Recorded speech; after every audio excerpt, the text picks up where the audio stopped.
ஜெய் ஜெய் சங்கர ஹரஹர சங்கர. ஆடி மாதத்தில் வர ஆடி பூரத்தில் தான் அம்மன் அவதரித்ததாக சொல்லப்படுறது. பெண்கள் பலரும் வளையல்களை வாங்கின்னு வந்து அம்பாள் வழிபாட்டுக்கு கொடுப்பாங்க. ஆடி மாதம் அம்பாளை வழிபாடு செய்வதற்கு உகந்த மாதம். இந்த மாதத்தில் வரும் ஆடி பூரத்தில் தான் அம்மன் அவதரித்ததாக சொல்லப்படுறது. அம்பாளுக்கு வளையல்கள் அணிவிக்கும் நிகழ்வும் நடத்தப்படும். இந்த நாளில் பக்தர்கள், குறிப்பாக பெண்கள் பலரும் வளையல்களை வாங்கிட்டு வந்து அம்பாள் வழிபாட்டுக்கு கொடுப்பாங்க. பலரும் கொடுக்கும் வளையல்கள் ஒன்றாக பூஜையில் வைக்கப்பட்டு வழிபாட்டுக்கு பின்னாடி அந்த வளையல்கள் பக்தர்களுக்கே மீண்டும் பிரசாதமாக வழங்கப்படும். அந்த வளையல்களை பெண்கள் அணிந்து கொண்டால் மனம் போல மாங்கல்யம் அமையும். திருமணமான பெண்களுக்கு மாங்கல்யம் நிலைக்கும்.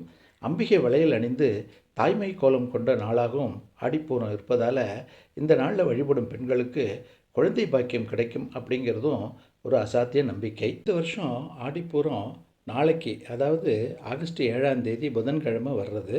இன்றைய தினத்தில் எல்லா ஊர்கள்லேயும் இருக்கிற அம்பாள் கோயிலில் ஆடிப்பூரம் விசேஷமாக கொண்டாடப்படும். அன்னைக்கு தேதிக்கு வளையல் சாத்தி அம்மனை வழிபடுறது அப்படிங்கிறது விசேஷமான வழிபாடு.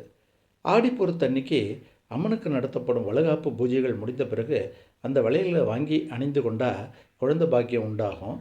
அப்புறம் ஆடிப்பூரத்தன்னைக்கு கோயிலில் எலுமிச்சம்பழ விளக்கு ஏற்றினா கூடுதல் பலன்கள் கிடைக்கும். ஆனால் எலுமிச்சம்பழம் விளக்குகளை ஒருபோதும் வீட்டில் ஏற்றக்கூடாது. இதை நம்ம ஞாபகத்தில் வச்சுக்கணும்.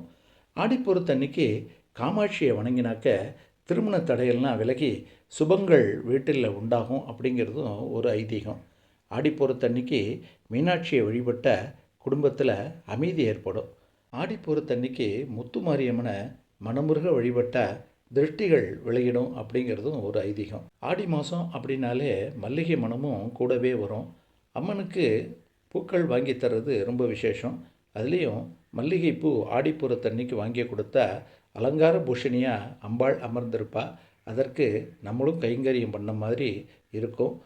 ஆடிப்பூரத்தன்னைக்கு குற்றால ஈசனை வணங்கி அருவியில் குளித்தா நோய்கள் தீரும் அப்படிங்கிறதும் ஒரு நம்பிக்கை. ஆகவே இவ்வளவு விசேஷம் பொருந்திய ஆடிப்பூரத்தன்னைக்கு நாமளும் நம்ம வீட்டுக்கு கிட்டக்க இருக்கிற அம்பாள் கோயிலுக்கு போய் சுவாமி தரிசனம் பண்ணி எல்லா வளமும் நலமும் பெறணும்னு வேண்டிக்கிறேன். இதை லைக் பண்ணி ஷேர் பண்ணுங்க. மீண்டும் ஒரு சிறந்த பதிவில் உங்களை சந்திக்கிறேன். ஜெய் ஜெய் சங்கர ஹரஹர சங்கர.